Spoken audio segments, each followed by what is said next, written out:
अब हमारा आपकी तरफ आप लोगों को हमारी तरफ से हार्दिक अभिनंदन और स्वागत है।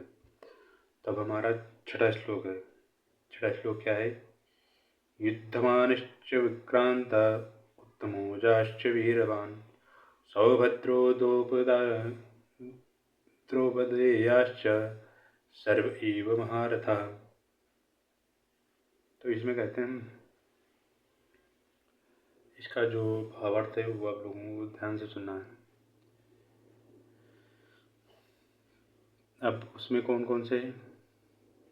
जो पांडव के पक्ष में पराक्रमी युद्धमन्यु युधामन्यु मतलब अभिमन्यु अत्यंत शक्तिशाली है। ये जो बता रहे हैं धृतराष्ट्र से संजय जी बता रहे हैं,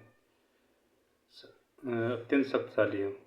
उत्तमोजा सुभद्रा, जब सुभद्रा के पुत्र तथा द्रौपदी के पुत्र भी सभी महारथी, एक कोई रथी है कोई महारथी है। इन चीज़ों की व्याख्या रथी महारथी की मैं अगले वीडियो में आपको बताएंगे। और मैं कोशिश करता हूँ कि इसी वीडियो में ही आपको सारी चीज़ बता दी जाए, क्योंकि जो छोटे छोटे श्लोक हैं उनकी व्याख्या इसी में कर दीजिए। अब हमारा है सातवां श्लोक। सातवां श्लोक क्या है? अस्माकं तु विष्टाये तन्निबोधोतियोत्तमः नायका मम सैन्यश्च संज्ञार्थं दानं प्रवीमिते। तो कहते हैं, किंतु हे ब्राह्मण श्रेष्ठ, आपकी सूचना के लिए मैं आप अपनी सेना के उन नायकों के विषय में बताना चाहूँगा जो मेरी सेना को संचालित करने में विशेष रूप से निपुण हैं। अब चौथा क्या? आठवां सूर्य। भवान् भीमश्च कर्णश्च कृपश्च समितिञ्जयः अश्वत्थामा विकर्णश्च सौमदत्तस्तथैव च। मेरी सेना में स्वयं आप हैं, भीष्म है, कर्ण है, कृपाचार्य, अश्वत्थामा, विकर्ण तथा सोमदत्त का पुत्र भूरिश्रवा आदि जो युद्ध में सदैव विजयी रहे हैं। ये दुर्योधन गुरु द्रोणाचार्य से बातें कह रहा है। तो अब है हमारा नौवां श्लोक। अन्ये च बहवः शूरा मदर्थे त्यक्तजीवतः नान्या शस्त्रप्रहरणा सर्वे युद्धविशारदः। ऐसे अनेक वीर हमारी सेना में हैं जो मेरे लिए अपना जीवन त्याग कर सकते हैं। वे विविध प्रकार के हथियारों से सुसज्जित हैं और युद्ध विद्या में निपुण भी हैं। मतलब चीज दुर्योधन गुरु द्रोणाचार्य से कह रहा है। और अगला क्या है?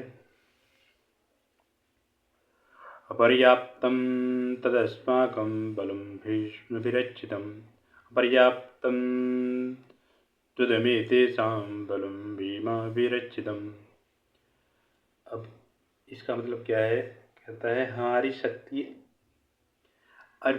अपरिमेय है, मतलब जो कभी किसी से हारने वाली नहीं है। अब हम सब पितामह, भीष्म पितामह के बारे में कहता है, और हम सब पितामह द्वारा भली भांति सुरक्षित भी हैं। जो अच्छा, एक चीज़ मैं आपको बताना चाहता हूँ, जो पूरी महाभारत में थे भीष्म पितामह अजेय थे, जिनको कोई उस समय तत्कालीन पृथ्वी पर हरा नहीं सकता था भगवान श्री कृष्ण के सिवाय। तो उनके लिए कहता है कि हमारी सेना में भीष्म पितामह हैं और उनके द्वारा हम सुरक्षित नियुक्त हैं।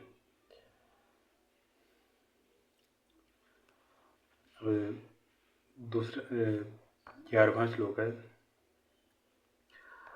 अन्येषु च सर्वेषु यथा भागं भुविस्थिता भीष्ममेवाभिरक्षन्तु भवन्तः सर्व एव हि।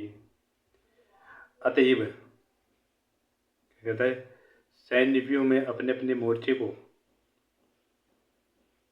जो खड़े लोग हैं रहकर आप सभी भीष्म पितामह को पूरी सहायता दें। ये कौन कह रहा है?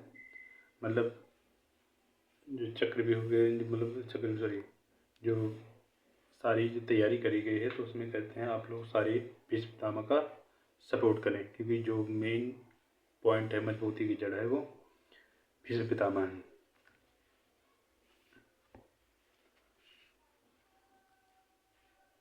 तस्य संजन्यहन्नर्ष कुरुवृद्धः पितामहः सिंहनादं विनोदैश्चै शङ्खं दद्मौ प्रतापवान्।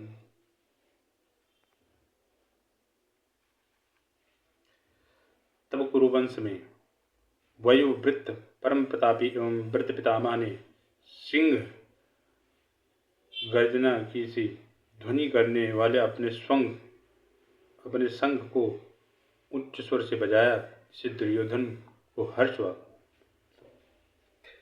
सारी तैयारी हो गई थी उस समय, तो भगवान भीष्म पितामह ने अपने जो उनका शंख सबके अच्छा उस समय ऐसा होता था कि कोई फ़ोन वगैरह या एयरलाइंस वगैरह नहीं होते थे, तो उसमें क्या करते थे, जो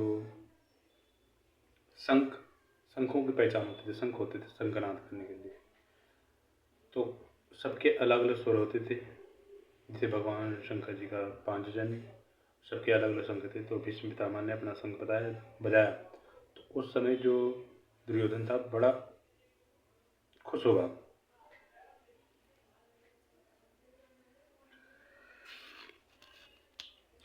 आज यहीं तक वीडियो है, और अगले हम एपिसोड में आपको इससे आगे के बताएंगे।